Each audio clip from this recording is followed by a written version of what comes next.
ఈ రాజకీయం చేసింది మరి దేని గురించి, మరి రాసవుల గురించే కదా. మరి మేము ఎట్లా బతకాలి ఇప్పుడు? ఇన్ని రాసులు ఉంటే మళ్ళీ ఇప్పుడు ఇత్తనాలు పోసే టైం వచ్చింది సార్. ఇది ఇత్తనాలు పోతారు ఇప్పుడు ఇక 2 రోజులు అయితే.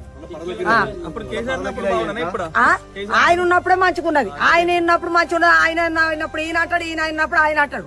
మరి కళ్యాణ్ సిరియారు వచ్చి ఇట్లున్నది ఇట్లా లేదు అని చెప్పి రావాలి కదా, వచ్చి మాట్లాడి మా రైతులకు ఏంటో చూడాలి కదా సారు. చూడకుంటే ఇట్లా చేస్తే ఎట్లా సార్? ఎట్లా బతకారా? ఎట్లుంటది చెప్పు? ఇప్పుడు ఎన్ని నెలలు అవుతాను సార్ కోతలు మొదలు పెట్టి? నెల అవుతుంది, నెలకు ఎక్కువ అయిపోయింది. రేపు 10 తారీఖు వద్ద నెల 10 తారీఖు 29 మన పరిస్థితి ఏంది చెప్పురు? మీరే చెప్పురు సార్. మీరు ఎట్లా చెప్తా కట్టండి. ఆశ లేకుండా ఏమైనా పరదలు ఇవన్నీ ఇస్తలేరు. చీరలు కొట్టుకొని కప్పుకుంటారా సార్? అటు అందక ఫ్రీ బస్ అని ఒక ఆయన నేను పోతాంటే ఏమన్నది, మిమ్మల్ని టైర్ ఎక్కియాలమ్మా, మిమ్మల్ని మీదకెళ్ళి టైర్లు ఎక్కియాలి. 24 గంటల బస్సులు అంటారు కండక్టర్లు.